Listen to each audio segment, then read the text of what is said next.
तर राज्यातल्या सर्वप्रथम शेतकऱ्याला सांगू इच्छितो की राज्यामध्ये आज 14 आणि 15 म्हणजे बऱ्याच ठिकाणी भाग बदलत पाऊस पडणार आहे, म्हणून हा अंदाज लक्षात घ्यायचा.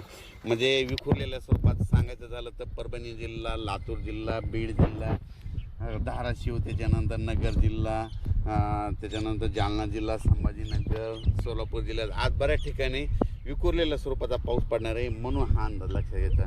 म्हणजे सर्व दूर पडणार नाही, पण बऱ्याच पिकांना असं जीवदान ठरणारा पाऊस येणार आहे, म्हणून हा अंदाज लक्षात घ्यायचा. मग राज्यात मोठा पाऊस कधी येणार, तर राज्यात तुम्हाला एक सांगू इच्छितो की मोठा पाऊस कधी येणार. तुम्हाला एक सांगू इच्छितो की राज्यामध्ये सांगायचं झालं तर सध्या तरी मोठा पावसाचं वातावरण नाही, असाच भाग बदलत विखुरलेल्या स्वरूपातच पडणार आहे, म्हणून हे अंदाज लक्षात घ्यायचा. राज्यात फक्त जुलैच्या शेवटच्या आठवड्यात मात्र चांगला पाऊस राहणार आहे, म्हणून हा अंदाज लक्षात घ्यायचा. म्हणजे सांगायचं तर जुलैच्या शेवटच्या आठवड्यात म्हणजे हा पाऊस राहणार आहे. शेवटच्या आठवड्यात चांगला पाऊस, मग ते वाहुनी वडे नाले वाहणारा पाऊस जुलैच्या शेवटच्या आठवड्यात पाऊस येणार आहे, म्हणून हा अंदाज लक्षात घ्यायचा. पण राज्यात सध्या तरी मात्र पूर्व विदर्भ झालं, पश्चिमी विदर्भ झालं, दक्षिण महाराष्ट्र, उत्तर महाराष्ट्र, कोकणपट्टी, खानदेश सर्वदूर असं उडे नाले वाहतील तसा पाऊस नाही. फक्त आज मात्र 14 आणि 15 जुलैच्या दरम्यान मात्र दुपारी 3च्या नंतर बऱ्याच ठिकाणी पाऊस पडायलेला दिसेल. भाग बदलत पर्सनल काहीला सोडून देईल, कुठं पडेल कुठं नाही, म्हणून हे लक्षात येतं.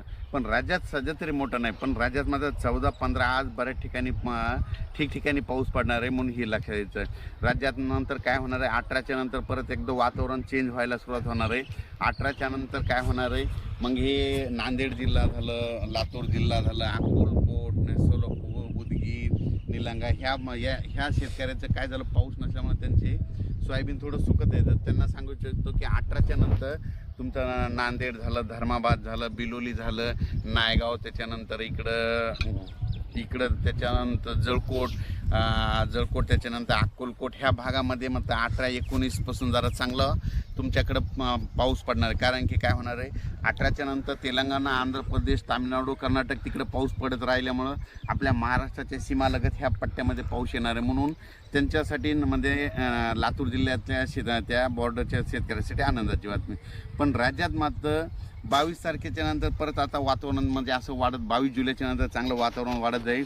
मात्र 27, 28, 29 जुलैला मात्र काय होईल, म्हणजे राज्यात सर्वदूर मोठा पाऊस येणार आहे, म्हणून हे अंदाज लागतं. म्हणजे सांगायचं झालं तर 25 जुलैच्या नंतर जुलैच्या शेवटच्या आठवड्यात चांगला मोठा पाऊस येणार आहे, म्हणून हा अंदाज लक्षात येतं. आणि तुम्हाला एक सांगतो, हे जे अंदाज देत आहे हे नेमकं माझ्या शेतामध्ये, आणि हे आम्ही धूप कापूस लावलेला, या ठिकाणी हे अंतर 3x1 केलेलं आहे. आणि हे 3x1 काढल्याच्यानंतर त्याला एकदाच फक्त रेगाटीला खत दिलेलं आहे, परत खत दिलेला नाही. आणि पाळी चालू आहे. शेतकऱ्याला सांगू तिथं कापूस वाढू द्यायचा नाही, कापसाचं अंतर कमी करायचं, खर्च कमी करायचा. खर्च कमी केल्याच्यानंतर कापसाला उतार चांगला येतो, तर पाहू शकता. आणि या ठिकाणी राज्यात आज बऱ्याच आमच्या परभणी जिल्हा झालं, बीड जिल्हा झालं, लातूर जिल्हा झालं, जालना जिल्हा, संभाजीनगर, नगर जिल्ह्याचा काही भाग, या शेतकऱ्याला सांगू इच्छितो की आज बऱ्याच ठिकाणीमध्ये विखुरलेल्या स्वरूपाचा पाऊस पडणार आहे.